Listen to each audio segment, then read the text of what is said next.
¿Cómo están?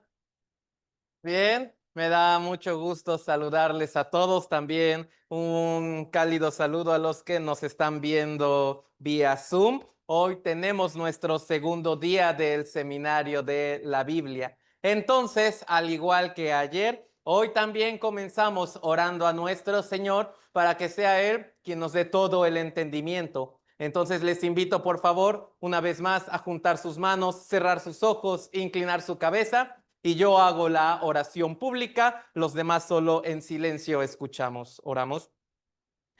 Te damos muchísimas gracias, Señor, de que nos has permitido este segundo día del seminario de la Biblia. Tú eres el que has abierto el corazón de todas las almas que están escuchando en este momento. Les has dado la voluntad y el deseo de venir acá para escuchar tu palabra. Por favor, te suplicamos que durante el tiempo que estamos escuchando no haya ningún tipo de interrupción, sino que nos des tú, por favor, la armonía y la paz para estar escuchando tranquilamente. Te suplicamos que el Espíritu Santo guíe los labios del predicador para que solamente pueda decir tu mensaje. Y a todos los oyentes, abre bien nuestros oídos para que podamos recibir toda palabra tuya y podamos tener la fe verdadera en tu palabra.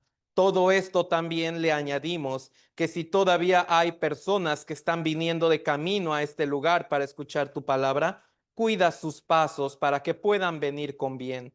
Todo esto lo pedimos agradeciéndolo en el nombre de nuestro Señor. Amén. Mire, ya hoy es el segundo día de este seminario de la Biblia. Hasta el día de ayer nosotros hemos aprendido unas cosas muy importantes. Primero que nada, Dios está vivo, pero no se le puede ver porque Él es invisible. Sin embargo, nos ha dado la creación para que por medio de ella nosotros podamos reconocer que existe un Dios que ha creado todas las cosas. Si bien es cierto que la creación, la naturaleza, es la que me dice que tiene que haber un Dios, es la Biblia la que me ayuda a conocer a ese Dios. Es lo que nosotros estamos aprendiendo durante esta semana en el seminario de la Biblia, que estamos conociendo a Dios por medio de las sagradas escrituras. También algo que aprendimos es que Dios puso un propósito en la vida de cada uno de nosotros. Ese propósito es obtener la vida eterna. Nosotros fuimos creados, se nos ha dado la imagen de Dios, el Espíritu, para que podamos obtener la vida eterna de Dios. Él nos quiere dar esta vida eterna por medio de la Biblia, por medio de la palabra. Por eso nosotros estamos escudriñando. ¿Qué quiere decir? Estamos escarbando, escarbando, escarbando el mensaje de la Biblia, conociendo de Cristo para encontrarnos con la vida eterna. Ayer hemos aprendido de la creación. El Señor ha dicho en Génesis 1:1, en el principio creó Dios los cielos y la tierra. Y es verdad, porque la misma Biblia está anunciando que la tierra era de su forma redonda, como un globo. Está anunciando lo que había dentro de ella, está como convertida en fuego y esta está flotando sobre nada.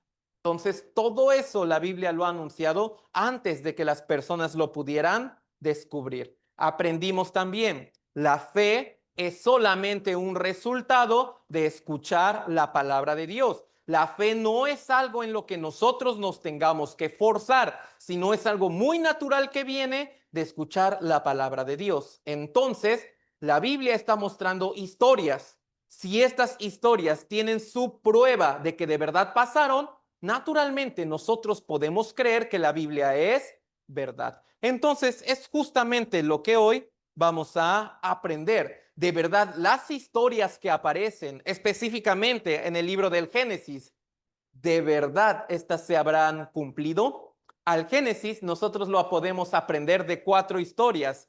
La historia del huerto del Edén, la historia del diluvio, la historia de la torre de Babel y también el origen de la nación de Israel. Entonces son las 4 historias muy básicas que vienen en el libro de el Génesis. Si estas de verdad tienen la prueba de que así ocurrieron, nosotros podemos creer con la fe verdadera que la Biblia es verdad, sin forzarnos, así muy naturalmente como un resultado. Entonces, empecemos con la historia del huerto del Edén. En Génesis capítulo 2 y capítulo 3 está describiendo esto. Aprendimos ayer un poco de Génesis capítulo 1, que es el capítulo de la creación. Pero a continuación, Génesis capítulo 2, Génesis capítulo 3 está mencionando la historia del huerto del Edén. Génesis 2:8, yo lo voy a leer. Y Jehová Dios plantó un huerto en Edén al oriente y puso allí al hombre que había formado. Aquí nosotros debemos ver bien esta parte. Está diciendo, Dios plantó un huerto en Edén.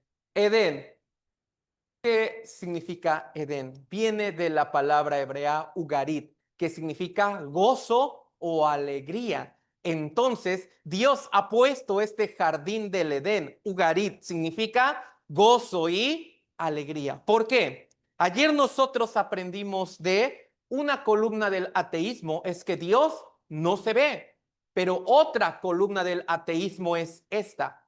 Si Dios existe y es todopoderoso y es bueno y es justo, ¿por qué permite tanta maldad en este mundo? ¿Por qué permite tanta injusticia? ¿Por qué en nuestro tiempo el ateísmo tomó mucha fuerza? Es cierto, por los avances tecnológicos, científicos y todo eso podemos decir, el ateísmo tomó fuerza por eso. Pero hubo una raíz del ateísmo en nuestra época. ¿Cuál fue? Por la Primera Guerra Mundial, por la Segunda Guerra Mundial, por todo ese tipo de conflictos, es cuando se empezó a plantear, ¿de verdad existe un Dios? Y si existe y es bueno, ¿por qué ha permitido tantas muertes? La caída de la moralidad, el hecho de que la violencia subiera demasiado, son las cosas que han puesto a dudar a muchas personas. ¿De verdad Dios existe? Y si Dios existe, ¿por qué está permitiendo esto? La historia del huerto del Edén nos da esa respuesta. ¿Por qué? Primero que nada, en Génesis capítulo 2, Jehová plantó un huerto en Edén, o sea, alegría. Dios en un inicio lo hizo todo adecuado y hermoso. Dios en un inicio hizo de este mundo, especialmente del Edén, un lugar lleno de paz, lleno de armonía y lleno de felicidad. Quiere decir, Génesis capítulo 2 es así la voluntad de Dios, que Él lo hizo todo bien, lo hizo todo lleno de paz. Es más, ¿sabe? En el huerto del Edén, los animales ni siquiera se comían entre ellos, ni siquiera se atacaban entre ellos. Está diciendo la Biblia que ellos comían plantas y semillas. Quiere decir, no se atacaban entre los animales, sino plantas, frutos y semillas es lo que ellos estaban comiendo. Entonces, está diciendo la palabra de Dios, puso allí al hombre que había formado. Este hombre, su nombre es Adán, ¿sí? Adán. Dios pone a Adán en el huerto del Edén. Y Dios le dice a Adán, tú eres el rey de todo esto. Todo esto es para ti. Tú eres el rey, tú eres el encargado de todo esto. Entonces Dios hizo todo eso para Adán. Entonces Dios solamente le dio una sola regla. Génesis 2:17, mas del árbol de la ciencia del bien y del mal no comerás, porque el día que de él comieres, ciertamente morirás. En el Edén había una sola regla, nada más. No puede comer del árbol de la ciencia del bien y del mal. Es la única regla. En el Edén hay cientos de árboles con frutos deliciosos, pero solamente de uno no puede comer. Entonces también Adán, luego Dios lo durmió, le sacó una costilla y de esa costilla creó a su esposa cuyo nombre fue Eva. Entonces ya están los dos, Adán y Eva, en el huerto del Edén, pero solamente tiene esta regla. No debe comer del fruto del árbol de la ciencia del bien y del mal. Génesis capítulo 3 comienza así. Pero la serpiente. Aquí, pero la serpiente. El libro de Apocalipsis lo llama el diablo, quien es la serpiente antigua. Quiere decir, esta serpiente era Satanás, ahí disfrazado. Dice, la serpiente era astuta más que todos los animales del campo que Jehová Dios había hecho, la cual dijo a la mujer, con que Dios os ha dicho, no comáis de todo árbol del huerto. Pensemos bien, Dios le dijo a Adán, solamente no puedes comer del fruto del árbol de la ciencia del bien y del mal. Pero aquí, ¿qué le dijo Satanás a Eva? En otras palabras, ¿por qué Dios te ha dicho que no comas de los árboles que están en el Edén? Dios solamente dijo de un árbol, pero Satanás dijo de varios árboles. Entonces, desde ahí le empezó a meter la duda, la duda. Entonces, aunque aparentemente ellos tenían la seguridad de que no deben comer, pero Satanás empezó a meter esta duda en Eva. Y aquí, Génesis capítulo 3, versículos 6 al 7, está diciendo, y vio la mujer que el árbol era bueno para comer y que era agradable a los ojos y árbol codiciable para alcanzar la sabiduría, y tomó de su fruto y comió. Pero y dio también a su marido, el cual comió así como ella. Entonces fueron abiertos los ojos de ambos y conocieron que estaban desnudos. Entonces cosieron hojas de higuera y se hicieron delantales. Entonces aquí ella comió y luego también se lo ha dado a Adán, quien también ya comió. Cuando ellos han comido de este fruto, entonces está diciendo, fueron aquí abiertos los ojos de ambos. ¿Por qué dice fueron abiertos los ojos de ambos? ¿Ellos estaban ciegos? No es así. Fueron abiertos para la maldad. El pecado ya entró en el corazón de ellos. Sus ojos ya fueron abiertos, quiere decir, ya tienen el pecado y pueden seguir cometiendo más y más pecado.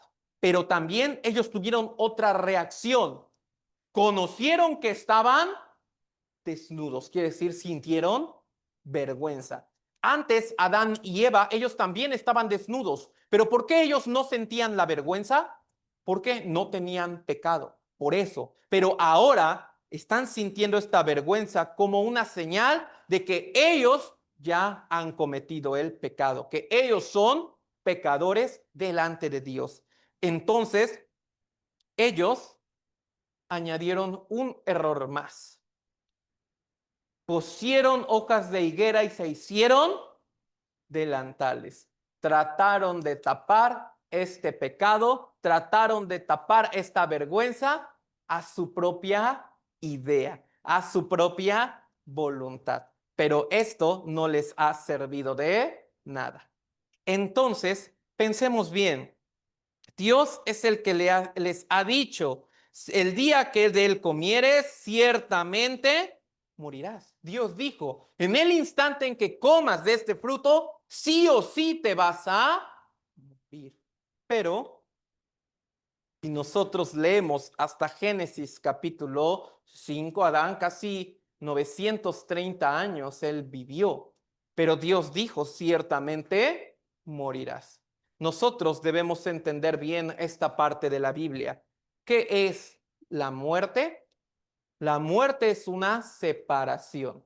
¿Por qué este cuerpo, el cual ahora tenemos nosotros, por qué está vivo? Porque el espíritu y el cuerpo están unidos. Pero si por la enfermedad, el accidente o X o Y razón, este espíritu se separa del cuerpo, podemos decir que este cuerpo ya está muerto, está separado de su espíritu. Lo que hace que respire, se mueva y todo eso es porque el espíritu está ahí adentro. Pero si este se separa, podemos declarar este cuerpo ya se murió, quiere decir se separó del espíritu. Eso es la muerte, una separación.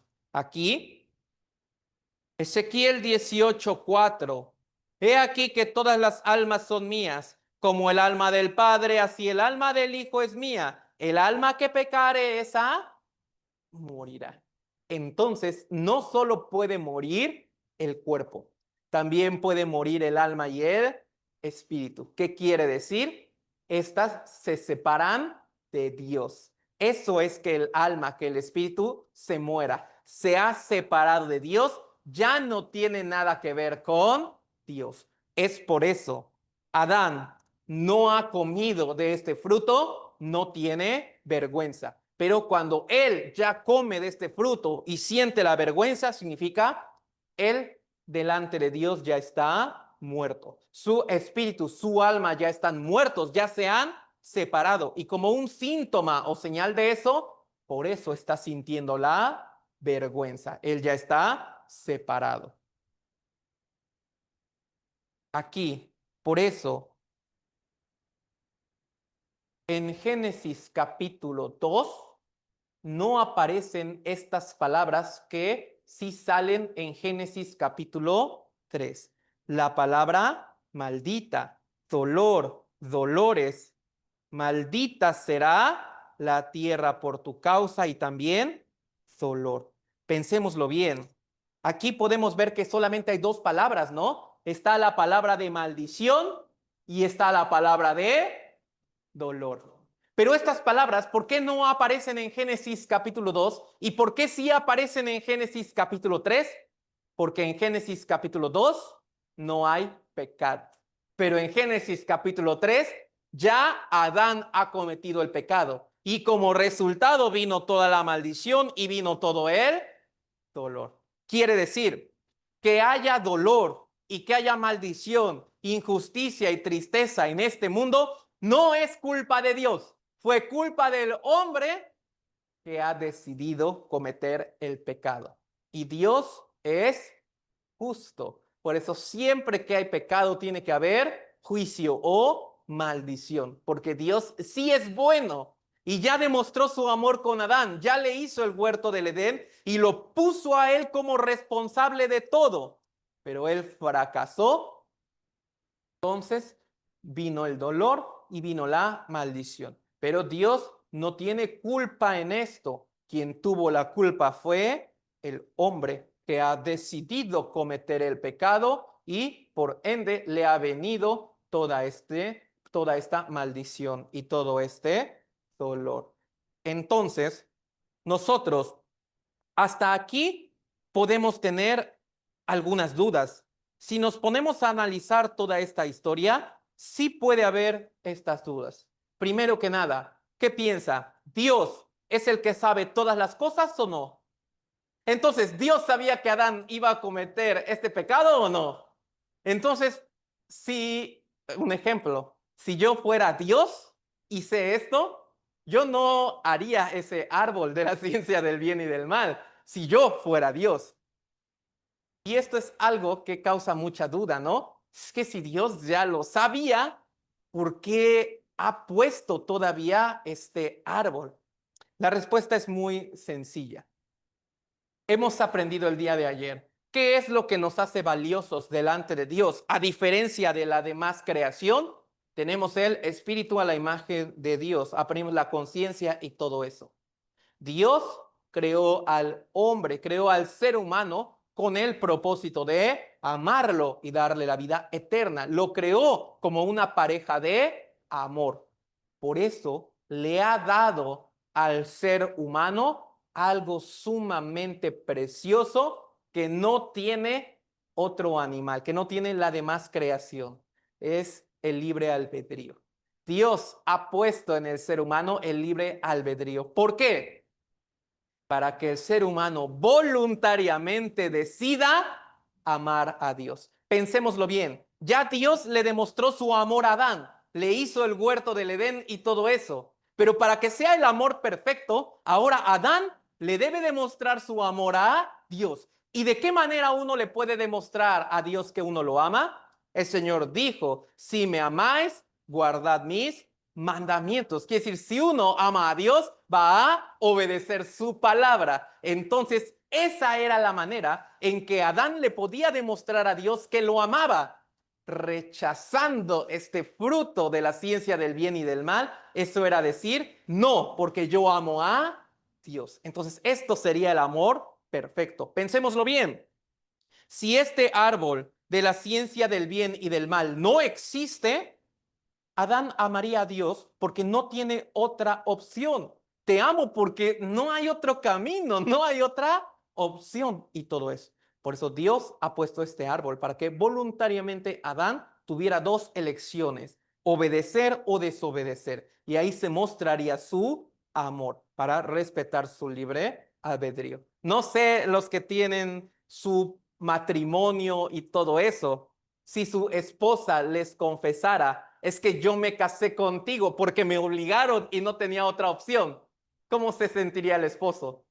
Tan triste, ¿no? Pero si la esposa dice, ¿no? Yo tenía un montón de pretendientes bien guapos, pero entre todos esos te elegí a ti y todo eso. ¿Cómo se sentiría uno? A su bien, orgulloso, ¿no? Es normal. Si dice no tenía opción, es tan triste. Pero si dice de todas las opciones te elegí a ti, ah, qué tan precioso es eso. Así es el amor perfecto. Por eso Dios ha puesto este árbol. Era la oportunidad de Adán. Sí, es cierto, ya Dios sabía que Adán iba a cometer este pecado, pero Dios le respetó su libre albedrío hasta el final, porque Dios no quiere como robots que estén obligados a amarlo, sino quiere que voluntariamente uno le pueda amar. Y si bien es cierto, ya Dios sabía que ellos iban a cometer este pecado, por eso de antemano también Dios ya tenía la solución a este problema. Entonces, está diciendo Génesis 3:7, a partir de las letras rojas, yo leo, cosieron hojas de higuera y se hicieron delantales. Pero esto no sirvió. ¿Por qué? Ellos tienen puestos sus delantales, pero en Génesis 3:10 dice, y él respondió, oí tu voz en el huerto y tuve miedo porque estaba desnudo. Pero él tenía sus delantales, ¿no? Pero aún así él confesó, estoy desnudo. Quiere decir, él reconoció lo que yo hice, estos delantales no me sirven para nada. No me ha quitado la vergüenza. Por eso estoy desnudo todavía.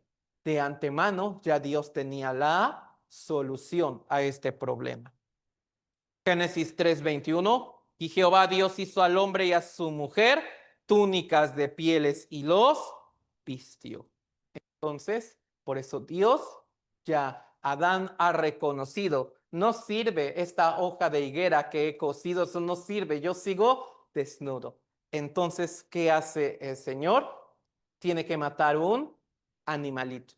Esta sería la primera muerte que Adán y Eva experimentaron el ver con sus ojos, porque recordemos que en el Edén ni los animales se atacaban entre ellos. Entonces, esta fue la primera muerte que ellos experimentaron ver, que un animalito sin ningún tipo de culpa tuvo que morir para que su piel fuera ocupada para que ellos ya no tuvieran la vergüenza. Entonces Dios mató a un animalito y con la piel cubrió a Adán. Y así él ya no volvió a tener vergüenza jamás. Quiere decir, su problema de pecado fue solucionado. Pensemos bien en esto. Él hizo las hojas de higuera. Quiere decir, trató de solucionar su problema de pecado a su propia manera, pensamiento y voluntad.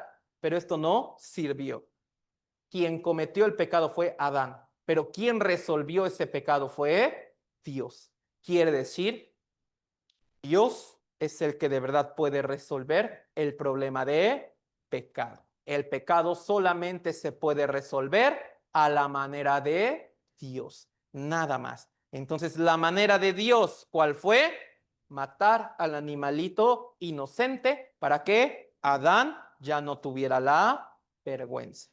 Pero aún así, Génesis 3:23 dice, y lo sacó Jehová del huerto del Edén para que labrase la tierra de que fue tomado. Aún así ya fue expulsado del Edén.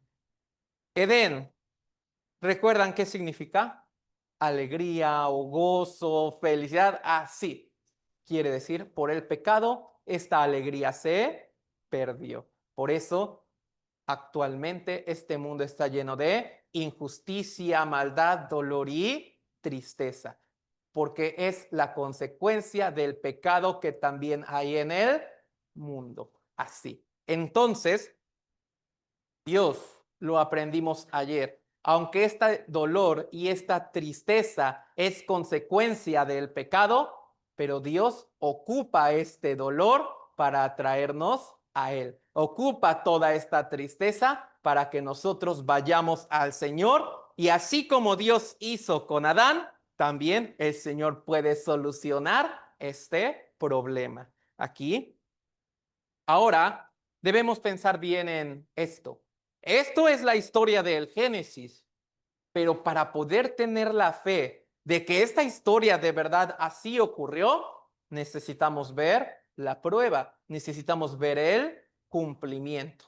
Aquí, muchos llegan a pensar que el huerto del Edén solamente es una historia como figurativa ya, que no ocurrió literalmente, sino que esto se ha de significar esto, el otro y el otro. Otros piensan que el huerto del Edén estuvo en el cielo. Cuando Adán y Eva pecaron, fueron expulsados a este mundo. Pero ambas teorías son falsas. La Biblia en Génesis capítulo 2, del versículo 10 al 14, está describiendo que el huerto del Edén estuvo en este mundo. Mire, dice que había 4 ríos. El nombre de uno era Pisón, el nombre del otro era Gijón, el otro era Hidekel y el otro era Éufrates.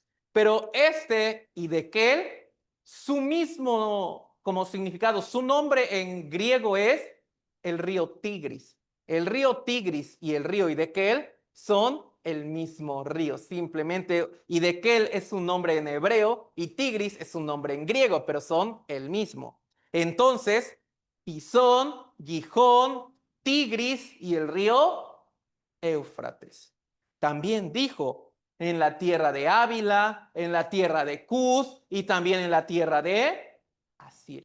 Quiere decir, el huerto del Edén no fue una historia figurativa, sino fue un lugar que al 100% estuvo en este mundo. Si vemos aquí, está diciendo el río Pisón, también el río Gijón. Estos ríos actualmente ya no fluyen. Sin embargo, por medio de la tecnología satelital, se encontró que estos están fosilizados, pues se encontró su cauce debajo de la tierra. También el río Tigris o Hiddekel y también el río Éufrates actualmente están fluyendo. Realmente la tierra de Ávila era lo que conocemos como Arabia, como actualmente la región de Arabia. La tierra de Cus, lo que es la región de Irán. Asiria, lo que fue Irak y todas esas regiones. Quiere decir que el huerto del Edén estuvo en el Medio Oriente, porque ahí están esas tierras y ahí están esos ríos que dice que rodeaban al Edén. Vamos a ver un video. La pregunta ahora es, ¿acaso existieron alguna vez estos ríos fluyendo de la misma fuente que el Tigris y el Éufrates en tiempos antiguos? La respuesta podría venir de una fuente más alta, el espacio. Las imágenes satelitales fueron la clave para la teoría del Dr. Joris Sarin sobre la ubicación del Edén. Cuando comencé a trabajar en ello, era el comienzo de las imágenes espaciales. Ahora que la tecnología me permite ver algo desde el espacio, tal vez pueda obtener mejores imágenes. Los satélites revelaron no solo 2 ríos, sino los 4 ríos de la Biblia. Y se encuentran en Sumeria, en el lugar de la épica de Gilgamesh. La teoría es que los otros 2 ríos que se mencionan en la historia son ríos que ya no existen, pero que existieron alguna vez, ríos que podríamos llamar ríos fósiles. Es una pista prometedora que continuaremos siguiendo, pero Entonces se descubrieron que esos ríos Pisón y Gijón están fosilizados. Quiere decir, el huerto del Edén estuvo donde ahora lo llamamos el Medio Oriente. Si nosotros, como descubriéramos que el huerto del Edén estuvo en países como Brasil o en algún otro país de Sudamérica o en alguna región central de África, no sería difícil creerlo porque son países que tienen demasiada vegetación. Pero que la Biblia nos diga que el huerto del Edén estuvo en el Medio Oriente, donde solamente hay puro desierto, cuesta mucho trabajo de creer esto. Sin embargo, se ha descubierto que lo que nosotros llamamos el desierto árabe actualmente, donde la Biblia dice que estaba el huerto del Edén, de verdad se ha descubierto que antes este era como una selva exuberante, que tenía un paisaje lleno de vegetación. Se han dado cuenta porque han encontrado rastros de que hubo animales viviendo ahí, hipopótamos, cocodrilos, que hubo grandes fuentes de aguas. Por eso se ha llegado a este descubrimiento que este desierto antes era una selva, tal como la Biblia lo dice, que antes que estuviera este desierto estaba el huerto del Edén. Ezequiel 31:16 nos explica qué hizo Dios con el Edén. Dice, del estruendo de su caída hice temblar a las naciones, cuando las hice descender al Seol, con todos los que descienden a la sepultura, y todos los árboles escogidos del Edén, y los mejores del Líbano, todos los que beben aguas, fueron consolados en lo profundo de la tierra. Está diciendo que en alguna época de la historia humana empezó a ocurrir un temblor, que está diciendo hice temblar a las naciones, que este temblor fue tan fuerte que mucha naturaleza fue tragada por la tierra, fue sepultada por la misma tierra, y entre toda esa naturaleza, ahí va el huerto del Edén. Ezequiel capítulo 31 está describiendo cuál era la diferencia entre la naturaleza del Edén y la demás naturaleza. La del Edén era muchísimo más grande. La del Edén destacaba porque eran árboles muchísimo más grandes que las de otras regiones. Entonces pensémoslo bien. Fueron sepultados, fueron consolados en lo profundo de la tierra. Un montón de naturaleza ha sido tragada con el paso del tiempo, también con la ausencia de oxígeno, por la presión y también por el calor. Toda esta naturaleza pasó de ser la materia orgánica a ser un recurso mineral que hoy en día conocemos como petróleo. Es por eso, si de verdad el Edén estuvo en el Medio Oriente y fue tragada toda esa naturaleza, y toda esa naturaleza destacaba por ser más grande que la de otras regiones del mundo, es por eso que es el Medio Oriente la región que tiene más reservas de petróleo, porque es toda la naturaleza que había en el huerto del Edén, la cual era muchísimo más grande. Entonces, aquí nosotros podemos ver estas cosas. Además, este lugar también se le llegó a conocer tiempo después como Mesopotamia. ¿Qué significa Mesopotamia? Entre ríos. Los científicos se dieron cuenta, esta región es la que pudo dar a luz la primera civilización humana. Por eso a Mesopotamia también se le llama la cuna de la civilización, porque al estar rodeada de ríos, era el lugar perfecto para que pudiera salir la civilización humana. Pero la Biblia llama esto el huerto del Edén. Por eso las personas se dieron cuenta, en este lugar antes era una selva, de ahí salió la primera civilización. Es lo que la Biblia también ha dicho, solo que la Biblia lo llama el huerto del Edén. Y también toda esa naturaleza fue sepultada y se convirtió en el petróleo. Entonces, viendo estas pruebas de el Edén, viendo estas pruebas, escuchando la historia y viendo las pruebas, ahora nosotros con la fe sincera podemos creer que de verdad la historia del Edén ocurrió tal como la Biblia lo dice. No cuesta mucho trabajo porque ahí están las pruebas, ¿no? Ahora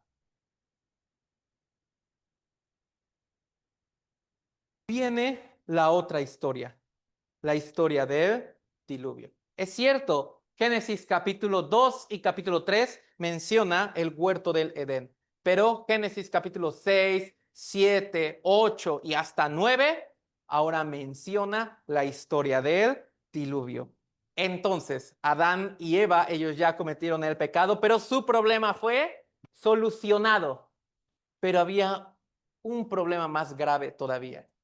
Los hijos que llegaron a tener Adán y Eva, ellos ya nacieron con la condición separada delante de Dios.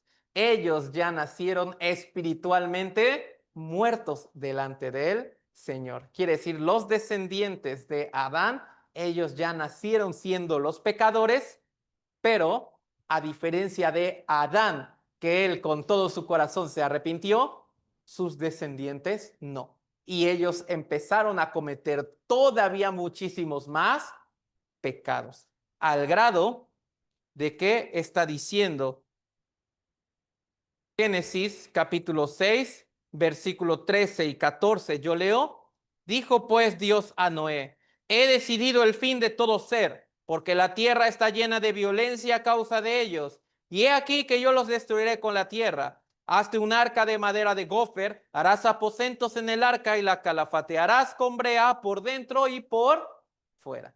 Entonces, Dios dice, he decidido el fin de todo ser. ¿Por qué? La tierra está llena de violencia a ellos. Quiere decir, no es culpa de Dios. Es culpa del ser humano que ahora se llenó de violencia. Y como en ese tiempo la violencia llegó a tope, la maldad llegó a tope, Dios, que es justo, no puede tolerar esto. Entonces envía un diluvio. Les dice que va a enviar un juicio de agua y todo ser va a morir, va a perecer en ese terrible juicio. Pero Dios tiene dos características, dos atributos muy importantes. Él es justo, pero Él también es amor. Entonces, Él es justo, por eso está diciendo, he decidido el fin de todo ser, porque si hay pecado, tiene que haber juicio, tiene que haber maldición.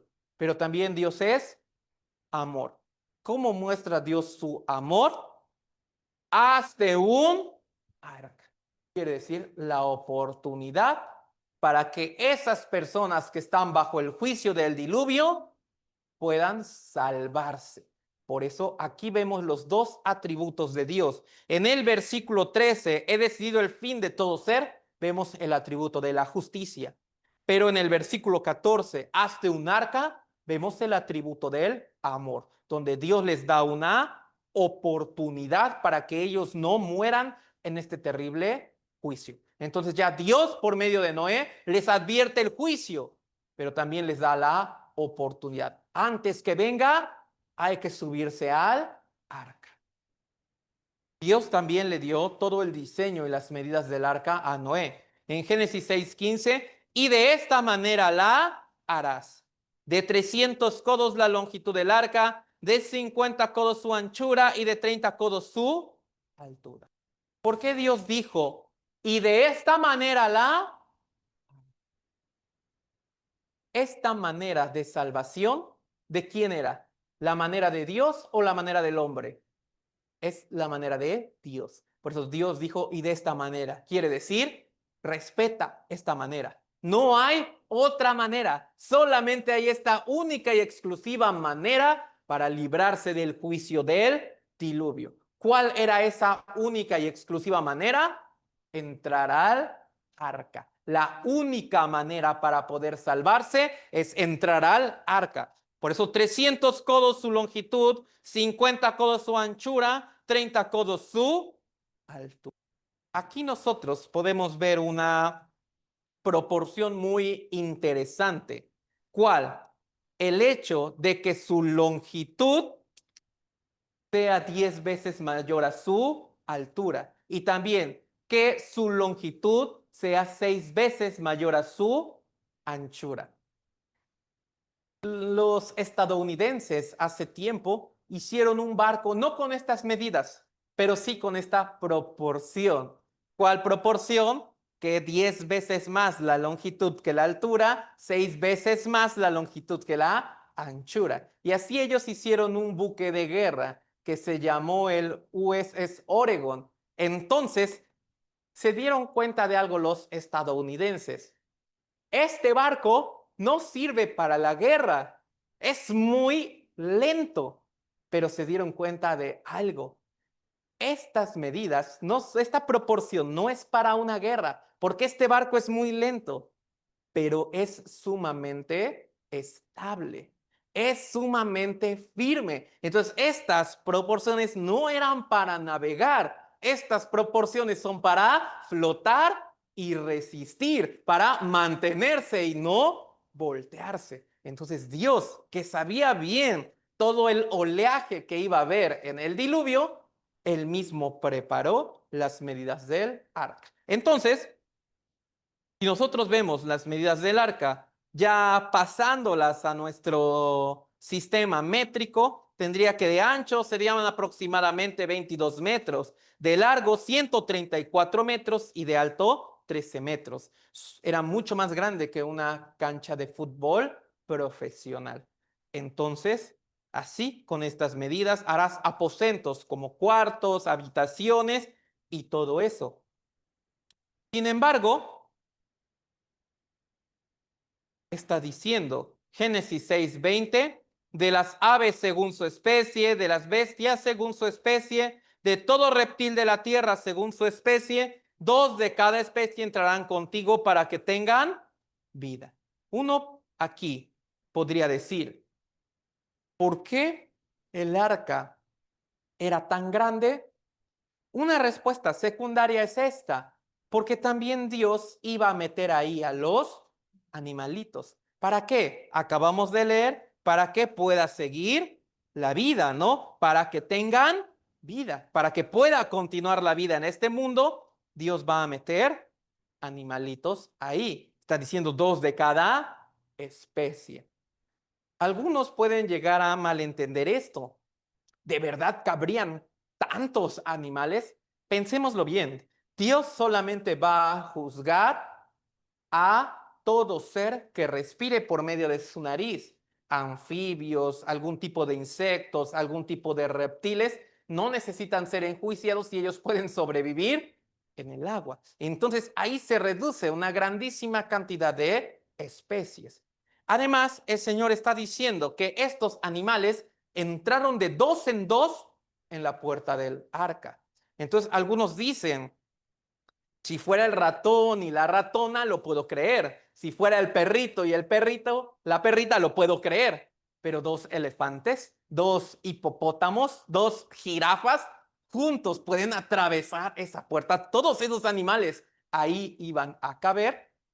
Si Dios está diciendo que esos animales pasaron de 2 en 2 a través de la puerta, solo significa algo, que entraron las crías. No entró la mamá o el papá, entró la cría y todo eso. Ellos pueden caber bien, no comen tanto como sus padres, no se pelean. Entonces, lo que habría en los animales que habrían entrado al arca eran las crías. Pero, como les dije, esto solamente es la respuesta secundaria. ¿Por qué? ¿Por qué Dios hizo el arca tan grande? La respuesta secundaria para los animales. Pero aún entrando todos los animales, se ha hecho el cálculo, aún entrando todos ellos, solamente ocuparían una tercera parte. 2 terceras partes están vacías. ¿Por qué? Una tercera parte la ocuparon los animales, pero 2 terceras partes han quedado vacías. Entonces, la respuesta primaria, ¿por qué Dios hizo el arca tan grande? Es porque Dios lo hizo para que las personas se pudieran subir. Por eso la hizo tan grande, para que toda persona que se arrepintiese pudiese subir al arca. ¿Cómo podemos saber eso? Porque en 2 de Pedro, capítulo 2, versículo 5, dice así: y si no perdonó al mundo antiguo, sino que guardó a Noé, pregonero de justicia, con otras 7 personas, trayendo el diluvio sobre el mundo de los impíos. Está diciendo, Noé era pregonero de justicia. ¿Qué hacía un pregonero? Daniel 3:4 es un ejemplo. El pregonero anunciaba en alta voz. Entonces el pregonero tenía que ir gritando. Entonces, si Noé era pregonero, él tenía que estar gritando la justicia de Dios. ¿Y cuál sería la justicia de Dios? Oigan todos, ya Dios decidió el fin de todo ser, porque la tierra se llenó de violencia. Entonces Dios va a enviar un juicio de agua, pero si se quiere salvar de este diluvio, súbase al arca. Súbase, súbase, súbase. Eso es pregonar la justicia de Dios. Pero recordemos bien, con otras 7 personas. El resultado final, solo 8 personas se subieron. Noé, su mujer, sus 3 hijos varones, Sem, Cam, Jafet, y sus 3 nueras de Noé. Solo 8 personas en total se subieron. Bien, pensemos esto. Se subieron más animales que seres humanos al arca. ¿Sí o no? Sí. Pero ¿quién es más importante delante de Dios? ¿El animal o el ser humano? Pero ¿por qué se subieron tan poquitos? Es lo que aprendimos hace rato. El animal no tiene libre albedrío. Dios le dice, súbete, se sube. Dios le dice, tú te vas a quedar, te queda. Pero el ser humano sí tiene libre albedrío. Dios no lo puede obligar a subirse. Tanto que Dios no le puede impedir a nadie meterse al arca, como que Dios tampoco lo puede obligar a meterse. Solamente Dios, ¿qué hizo? Preparó el arca, mandó a Noé a que pregonara esto y ya depende de cada quien su propia decisión. Entonces, aquí, Génesis 7:16, y los que vinieron macho y hembra de toda carne, vinieron como les había mandado Dios, y Jehová les cerró la puerta. Este fue el acontecimiento más terrible que se puede describir en este tiempo. Noé está gritándoles, súbanse al arca, súbanse al arca. Estas personas no lo creyeron. Entonces Dios le dice a Noé, súbete con los animales. Entonces se suben y Dios hace que los animales se suban de 2 en 2, en perfecto orden. Y todavía Dios, ya que están ellos adentro, Dios todavía le da a las personas de afuera 7 días más. Todavía les da 7 días más. ¿Por qué? Ellos no le creían a Noé, pero cuando vieron que los animales empezaron a subir de 2 en 2, ellos se habrán impresionado mucho, ¿no?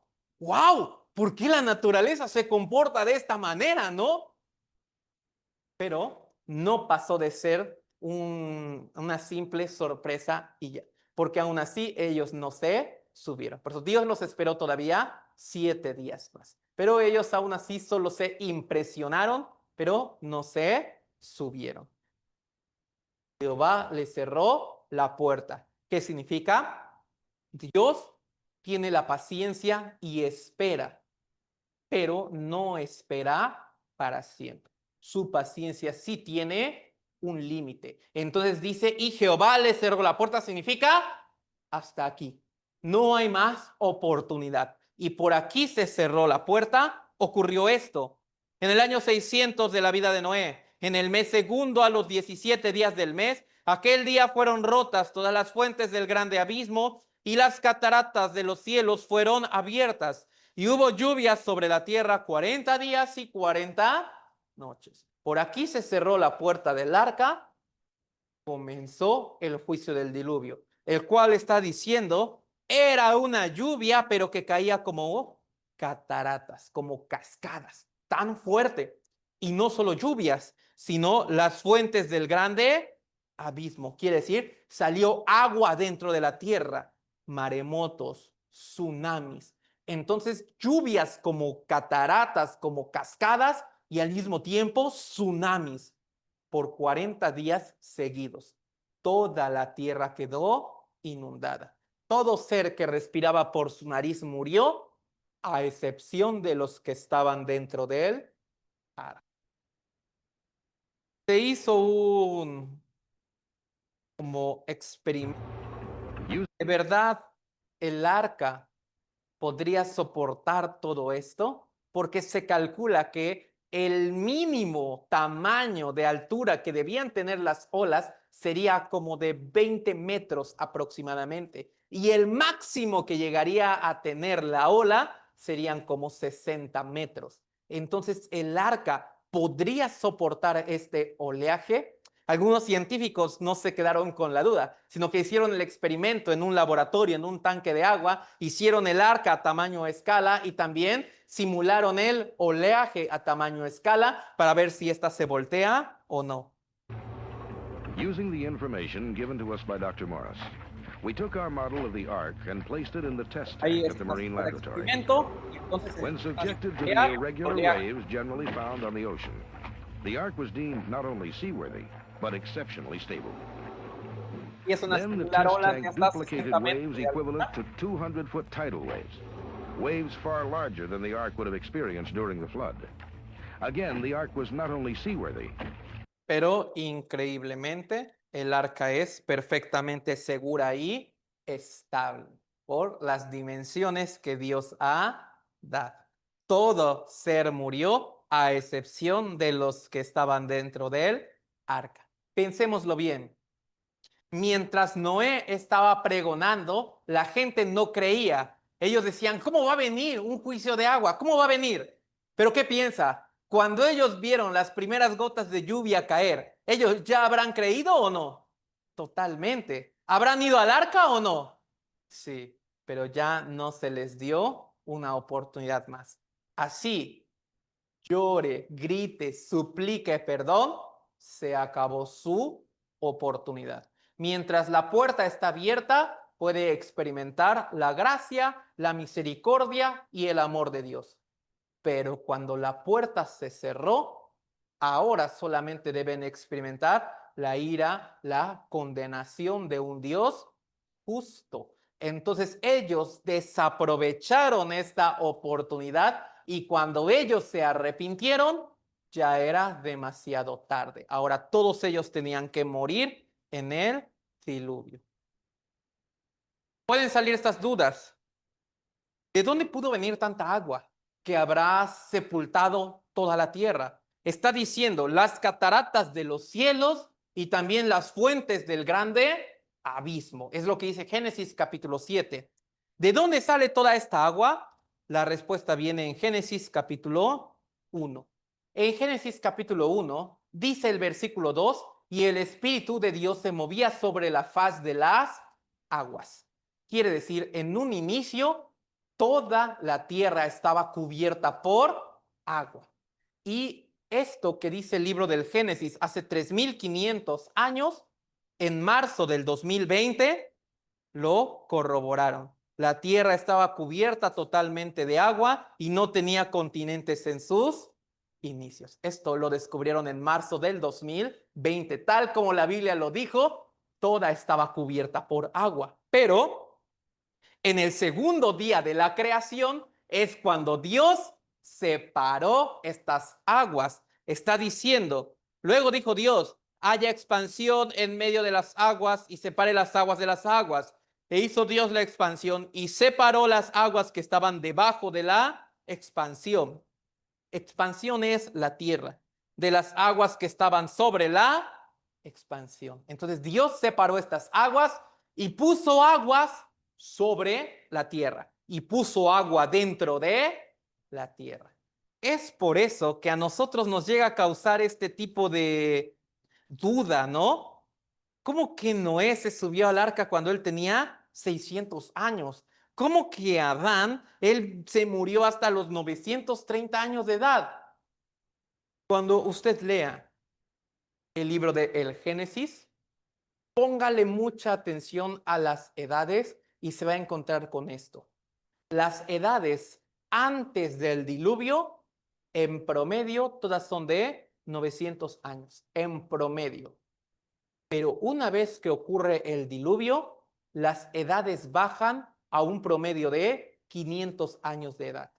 Y luego bajan a una edad de 175 años.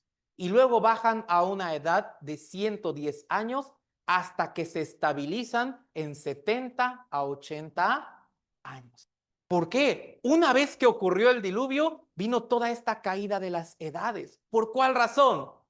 Las aguas que Dios puso sobre la tierra, la atmósfera que tendría esta agua impediría que los rayos UV del sol entraran como lo hacen ahora. Se ha descubierto qué es lo que hace que el cuerpo envejezca. Los rayos del sol. A esto se le llama fotoenvejecimiento. Los rayos del sol aceleran todas las células, por eso este cuerpo tiende a envejecer tan rápido. Pero antes no tenían ese problema porque estaban estas aguas. Pero una vez que Dios las ha quitado, por eso estas edades empiezan a descender hasta 70 u 80 años. Es por eso también que hay animales que se extinguieron que en este tiempo no podrían sobrevivir porque la atmósfera ya ha cambiado demasiado. Ellos vivían en un ambiente tan perfecto. Por eso hoy en día ya no podrían sobrevivir. Entonces, también hay algo que la ciencia todavía trata de explicar, lo que es la mega extinción de los animales. ¿Por qué tantos animales se extinguieron en un momento? La Biblia lo llama, ocurrió el diluvio. Y por eso muchas especies ya, salvo las que subieron al arca, ya murieron. Todo eso. Entonces, ahora puede salir esta duda. ¿A dónde se fue toda esa agua? ¿A dónde se la ha llevado Dios? Aquí, Salmos 33:7. Él junta como un montón las aguas del mar. Él pone en depósitos los abismos. Usted, si tiene tierra, ¿puede hacer una montañita de tierra? Sí, ¿verdad? No es difícil. ¿Usted puede hacer una montaña de agua? Imposible, pero está diciendo, Dios tiene la habilidad de juntar las aguas como en un montón, como una montaña. Y también Él pone estas aguas en abismos. Job 37:10. Por el soplo de Dios se da el hielo y las anchas aguas se congelan. Entonces está diciendo, Dios sí tiene el poder de abrir abismos para que ahí se vaya el agua. Y Dios tiene el poder de juntar las aguas como en un montón y luego congelarlas. Por eso, ¿a dónde se fueron las aguas del diluvio? A los abismos y a lo que hoy conocemos como Polo Norte y Polo Sur también. ¿Por qué? Los abismos, miren la dimensión de la profundidad que tienen, de 8.000 metros de profundidad. El más grande es la fosa de las Marianas con el abismo Challenger, casi 11.000 metros de profundidad. Tiene más metros de profundidad que el monte Everest de altura. Y todos ellos son sumamente profundos. Por eso Dios dice, Él creó estos abismos. Y ahí fue como el agua fue descendiendo. Y también Él junta como un montón las aguas del mar y las puede congelar. ¿Sí?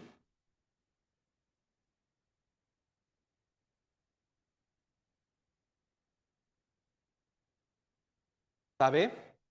El agua dulce, o sea, el agua que se puede tomar, el mayor porcentaje de todas esas aguas se encuentra en los glaciares, se encuentra en los polos. Quiere decir, esa agua que está ahí congelada no es agua de mar, es agua dulce. Ahí se encuentra la mayor cantidad de agua dulce que existe. ¿Cómo llegó ahí?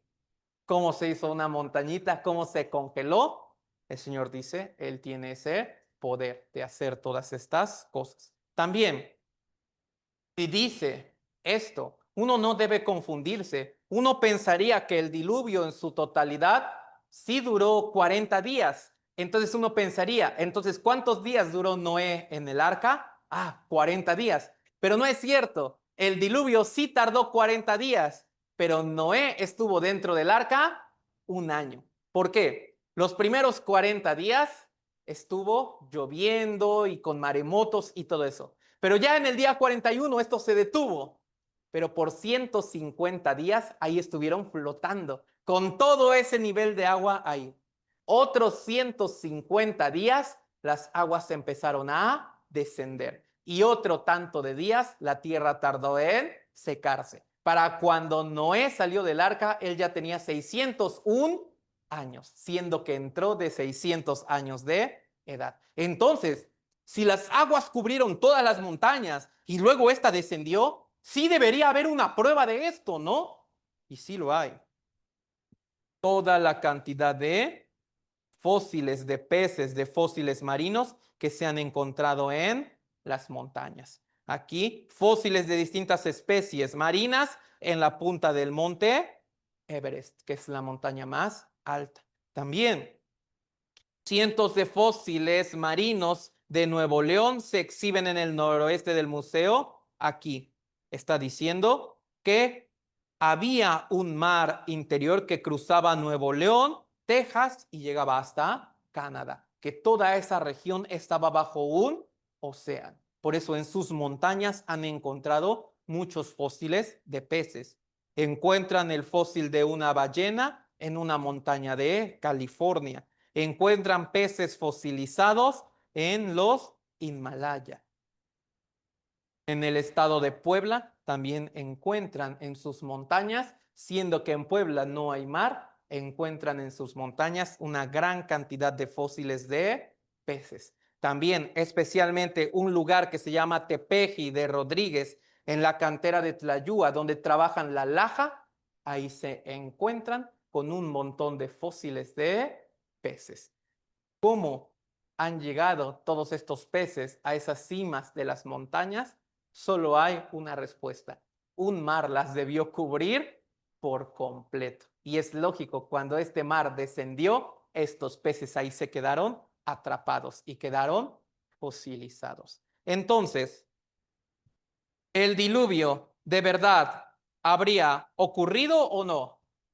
¿Hay pruebas suficientes para creer o no? Sí hay prueba, ¿no? O sea, no es que nos estemos forzando a creer, es que uno ve la historia, ve la prueba y naturalmente viene la fe de creer que esta historia de verdad ocurrió tal como la Biblia lo dice. Ahora aquí, la torre de Babel. Mire, el ser humano no entiende la lección. Ya pasó el tiempo del diluvio, ya los descendientes de los hijos de Noé ya se están multiplicando y ahora Dios les da una orden. Váyanse todos, hay que esparcirse, hay que poblar todo el planeta. Entonces, váyanse. Pero se levantó un hombre llamado Nimrod, el cual tenía mucho poder, mucha habilidad de convencimiento, y él empezó a convencer a todos de, no hay que separarnos, hay que quedarnos todos juntos y hay que empezar a hacer una ciudad. Por eso, Génesis 10 del 8 al 10, Cus engendró a Nimrod, quien llegó a ser el primer poderoso en la tierra, como un líder. Este fue vigoroso cazador delante de Jehová, por lo cual se dice, así como Nimrod, vigoroso cazador delante de Jehová, y fue el comienzo de su reino, Babel, ¿sí? Babel. Erech, Akkad, Calne, en tierra de Sinar. Babel después tomó otro nombre, Babilonia. Sí, este dato es importante, lo ocuparemos más adelante, pero Babel pasó a ser Babilonia. Entonces este Nimrod empezó a decir, no se esparzan, todos vamos a quedarnos juntos. Pero había esta duda. ¿Y si Dios nos llega a castigar, qué vamos a hacer? Entonces ellos dijeron, para que nadie nos olvide, vamos a hacer una torre. Va a ser tan alta que va a llegar al cielo. Entonces Así ellos pensaban, así es como nosotros le podremos ganar a Dios. Entonces, su pensamiento era demasiado necio. Por eso Génesis capítulo 11 del 7 al 9. Ahora pues descendamos y confundamos allí su lengua, para que ninguno entienda el habla de su compañero. Así los esparció Jehová desde allí sobre la faz de toda la tierra, y dejaron de edificar la ciudad. Por esto fue llamado el nombre de ella Babel, porque allí confundió Jehová el lenguaje de toda la tierra, y desde allí los esparció sobre la faz de toda la tierra. Dios, en lugar de darles un juicio, solamente les cambió las lenguas, solamente les cambió su idioma, y de repente ya no se podían entender entre ellos. Entonces no hubo opción, ya se tuvieron que separar. Los descendientes de Sem son los que partieron rumbo al continente asiático. Los descendientes de Jafet, ellos partieron rumbo al continente europeo. Y los descendientes de Cam, ellos partieron rumbo al continente africano. Entonces, es así como ellos se han separado tomando estos rumbos. Pero esto es la historia, es muy breve, ¿no? La historia de la Torre de Babel. Pero habrá una prueba de esto. Pensémoslo bien. Babel después pasó a ser Babilonia. Babilonia en la tierra de Mesopotamia. Este dato es muy importante. ¿Por qué? Porque varios estudios llegaron a esta conclusión, que la diversidad lingüística que ocurrió en Mesopotamia surgió en un periodo corto, surgió en un momento. Entonces, una diversidad de lenguas ocurrió en un periodo relativamente corto. Además de que los estudios también arrojaron de que la región de Mesopotamia fue el origen de las lenguas antiguas, donde el Señor le dijo Babel, que después fue Babilonia en tierra de Mesopotamia, se ha descubierto en este lugar. Las lenguas salieron en un periodo muy corto y también este lugar es el origen de varias lenguas. De hecho, ¿sabe? Todas las lenguas están conectadas y todas deben derivar de una. Por ejemplo, el español, el portugués, el francés, el catalán y el italiano se parecen muchísimo. A esto se le denomina como las lenguas, como romances, así. Y todas ellas derivan de la lengua del latín. También el alemán, el inglés se parecen mucho. El chino, el coreano, el japonés se parecen mucho, porque todas esas derivan de otra lengua. Pero a su vez, esas mismas lenguas derivan de otra lengua. Por eso la teoría es que debió haber una lengua original y de esa han salido todas. Entonces, la historia de Babel de verdad ha ocurrido, ¿no? Aquí también están estas pruebas. Pero aún ellos se separaron, ¿sabe? ¿Con qué idea se fueron? La idea de la Torre de Babel.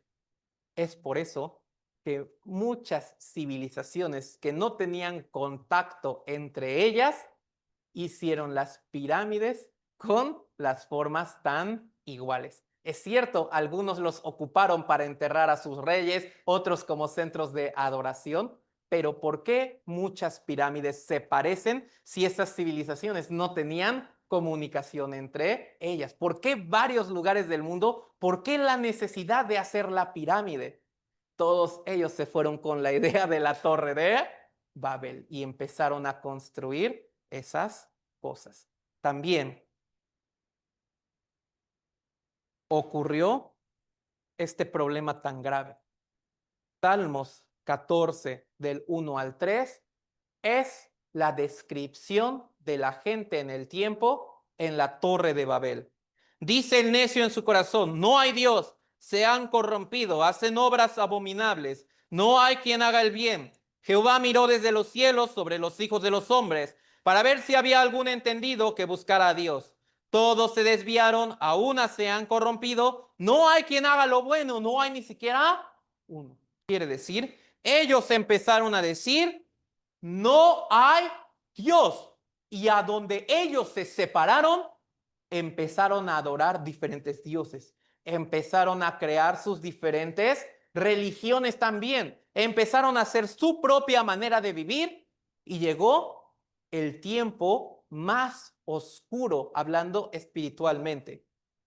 Nadie, absolutamente nadie conocía de Dios que ha creado todas las cosas, porque ellos ya se volcaron a sus propios dioses, hicieron de la naturaleza su propio Dios, por eso adoraban animales, jaguares, elefantes, vacas, así, porque ya nadie conocía del Dios verdadero. Ellos tienen espíritu a la imagen de Dios, la necesidad de adorar, pero como no conocen a Dios, empezaron a adorar la naturaleza, las estrellas y todo eso.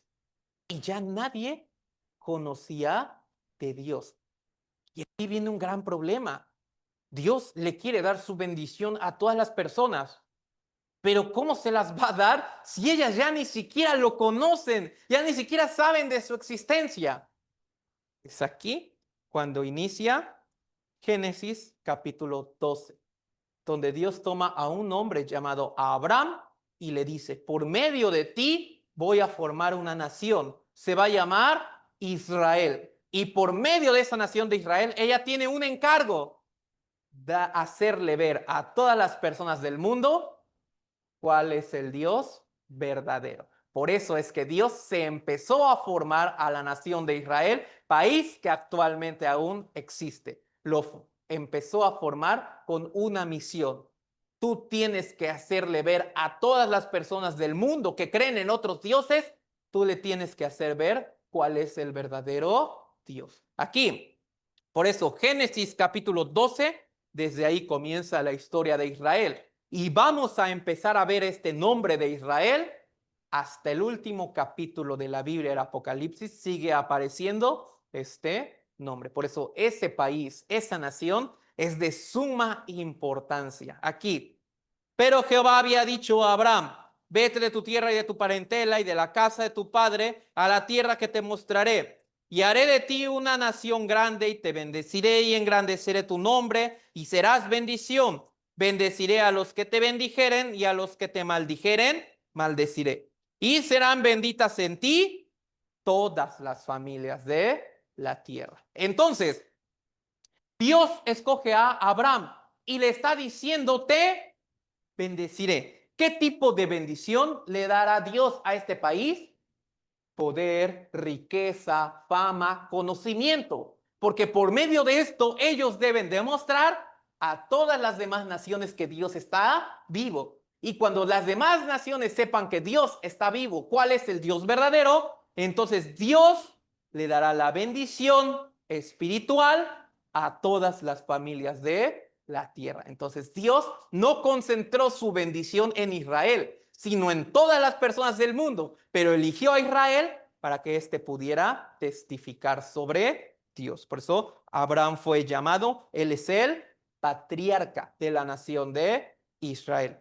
Por eso, en el Antiguo Testamento usted se va a encontrar con hebreos, israelitas y más adelante judíos, pero realmente está hablando de la misma persona.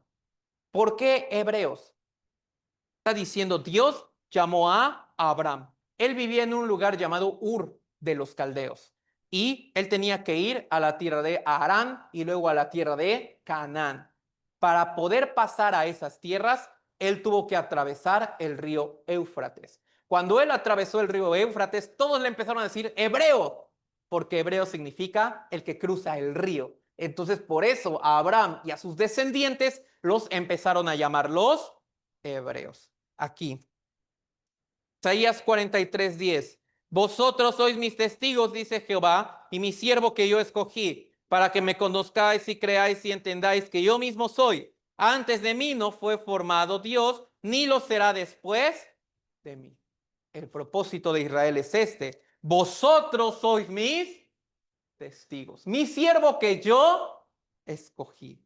Los descendientes de Abraham. Entonces, Vosotros exclusivamente le está hablando hebreos, actualmente hoy israelíes o judíos.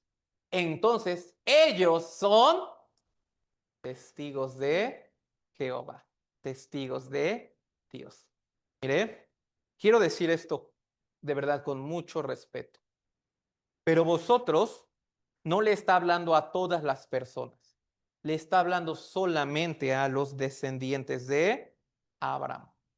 Por eso, un mexicano, un estadounidense, nunca puede ser un testigo de Jehová. Aún se autonombre, yo soy testigo de Jehová, pero si no es descendiente de Abraham, si no es judío, si no es israelí, no es un testigo verdadero. Por eso aún alguien toca la puerta. ¿Quién es? Somos los testigos de Jehová. Pero que si son mexicanos, no pueden ser testigos verdaderos, porque vosotros solamente le está hablando nación de Israel. Entonces, esta nación sí tiene esta tarea. Debe mostrar que Dios existe. Debe mostrar cuál es el Dios vivo y verdadero. También aquí, Deuteronomio 7:7, vosotros erais el más insignificante de todos los pueblos, insignificante, pequeño y débil. Israel necesitaba forzosamente esta condición, ser muy débil. ¿Por qué? Para que se pudiera ver la grandeza de Dios. Si Dios escoge en un inicio un país muy fuerte, eso iba a opacar el poder de Dios. Todos iban a decir, bueno, este país hizo grandes cosas porque de por sí ya era poderoso. Por eso, para que no quede opacado el poder de Dios, para que se pueda reconocer y testificar del Dios verdadero, Israel debía ser pequeño y débil. De hecho, veámoslo. Actualmente el país de Israel, ahí está, ¿no? En el Medio Oriente, pero no es un país muy grande. Aquí solamente tiene aproximadamente 22,000 kilómetros cuadrados. El estado de Campeche es el doble y hasta un poquito más grande que todo el país de Israel. De hecho, hasta el estado de Tabasco es un poquito más grande que todo el país de Israel. Pero piénselo bien, el estado de Campeche o el estado de Tabasco se independizan de México. Con solo los recursos que hay en el estado de Campeche, podrían llegar a ser una potencia mundial. Tabasco se independiza de México. Con solo los recursos que ellos tienen, podrían ser una potencia mundial. Eso imposible. Pero Israel, siendo más pequeño, sí llega a estar entre las naciones más poderosas. Mire, la lista de los 10 países más poderosos del mundo, pero todas ellas tienen una similitud. Son muy grandes, territorialmente son muy grandes, millones de kilómetros cuadrados, miles, 300,000, 200,000, medio millón, pero vemos a Israel con solo 22,000 kilómetros cuadrados y todos los demás millones de kilómetros. Increíble, este país tan pequeño, pero entra en las potencias mundiales. ¿Por qué? Son los testigos de Dios. Son los testigos verdaderos de Dios. Aquí. Romanos 3, solo versículo 2. Les ha sido confiada la palabra de Dios. Quiere decir, Dios les encargó a ellos escribir la Biblia. Dios les ha encargado a ellos la palabra de la Biblia. Ese también fue otro propósito. Ustedes van a escribir la Biblia, la van a guardar y se debe dar a conocer. Y el propósito más importante, no lo olvidemos, Dios le dijo a Abraham, y serán benditas en ti todas las familias de la tierra. Quiere decir, de ti saldrá una bendición para todo el mundo. ¿Cuál sería esto? El propósito más grande por el cual Dios eligió a la nación de Israel es para que Cristo viniera a este mundo por medio de ese país. Por eso Dios le dijo a Abraham, de tu nación se le va a dar bendición a todas las personas del mundo. Hablando de Cristo, va a nacer en el país de Israel. Romanos 9 del 4 al 5. que son israelitas, de los cuales son la adopción, la gloria, el pacto, la promulgación de la ley, el culto y las promesas, de quienes son los patriarcas y de los cuales según la carne vino Cristo, el cual es Dios sobre todas las cosas, bendito por los siglos. Amén. Cristo nació de la nación de Israel. Aquí vemos, Abraham tuvo un hijo llamado Isaac, este Isaac tuvo un hijo llamado Jacob, cuyo nombre fue cambiado a Israel. Dios le dijo a Jacob, ya no se llamará tu nombre Jacob, ahora te llamarás Israel, porque Israel significa el que lucha con Dios. Entonces, Dios e Israel luchando juntos, así. Entonces, por eso, hebreos, israelitas y más adelante judíos, está hablando de la misma persona. Jacob tuvo un hijo, el número 11, su hijo se llamó José. Entonces, este José llegó a ser gobernador de la tierra de Egipto e invitó a toda su familia a que vivieran juntos en Egipto. Pero todos ellos vivieron juntos y egipcios e israelitas convivían bien. Pero luego se levanta un faraón que no reconoce a los israelitas y, lejos de ser su amigo, los esclaviza. Por eso entonces los israelitas pasan aproximadamente 430 años en Egipto, la mayor parte de ellos siendo esclavos, y suplican a Dios, libéranos, libéranos, libéranos. Y Dios envía a un hombre llamado Moisés. Y por medio de Moisés, Dios envía 10 plagas a la tierra de Egipto. Pero sabe, la primera plaga, el río convertido en sangre, luego trajo ranas, luego hubo también el piojo, luego también hubo diferentes plagas. Pero ¿sabe por qué? Cada plaga que Dios enviaba era porque Egipto adoraba un Dios sobre eso. Ellos tenían el Dios, el protector del río Nilo. Por eso Dios convierte el río en sangre. Ellos también empiezan a tener todos esos dioses de las moscas, de los insectos, el protector del ganado y todo eso. Y Dios por eso envía una plaga para destruir a cada uno de estos dioses. Un dios muy importante para Egipto se llamaba Ra, como dios de sol. Por eso la novena plaga, Dios hizo que cayeran tinieblas por 3 días. Y luego ellos también adoraban a un dios llamado Anubis, el dios de la muerte. Por eso la última plaga, la muerte de los primogénitos. Pero Dios en cada plaga atacó a un dios específico que adoraban los egipcios. Por eso los egipcios no solo materialmente sufrían, sino también la fe en estos dioses también se iba destrozando uno por uno. Por eso ellos reconocían, el Dios de los hebreos es el Dios verdadero. Cuando ocurrió la última plaga de la muerte de los primogénitos, cuando el faraón ya no resiste más, porque hasta su propio hijo primogénito ya murió, y les dice a los hebreos con Moisés, ya váyanse y todo eso. Pero todos los israelitas salen. Pero luego el faraón se arrepiente y saca todo su ejército para perseguirlos. Pero Israel se ve acorralado por el mar Rojo. Aquí es cuando ocurre este milagro. Éxodo 14:16. Y tú alza tu vara y extiende tu mano sobre el mar y divídelo. Y entren los hijos de Israel por en medio del mar en seco. Dios le dijo a Moisés, alza tu vara, el mar se va a dividir, tú pasa con Israel por en medio. Cuando los egipcios intenten cruzar, este se va a cerrar. Aquí había una duda. ¿Será? Aún el mar se pudiera abrir. ¿Es posible que lo pudieran atravesar? Porque solamente se hace el conteo de 600,000 varones. Pero si le añadimos a sus esposas, hijos, por lo menos 2 millones de personas, entre ellos ancianos, aún se pudiese abrir el mar, niños muy pequeños, abuelitos y todo eso, podrían descender hasta el fondo, no les afectaría el nivel de la altura y luego caminar y todo eso y luego escalar para subir. Increíblemente, se hace una investigación sobre esto y se dan cuenta que justo por donde ellos pasaron se extiende un puente natural de arena, en donde ellos no tuvieron que descender todo esto porque ya hay un puente preparado que conecta estos dos lugares, donde este puente no tiene ni 100 metros de profundidad. Y su inclinación es mínima. Por lo tanto, pudieron cruzar sin problemas. Además de que la Biblia dice que cuando los egipcios intentaron cruzar, este mar se cerró.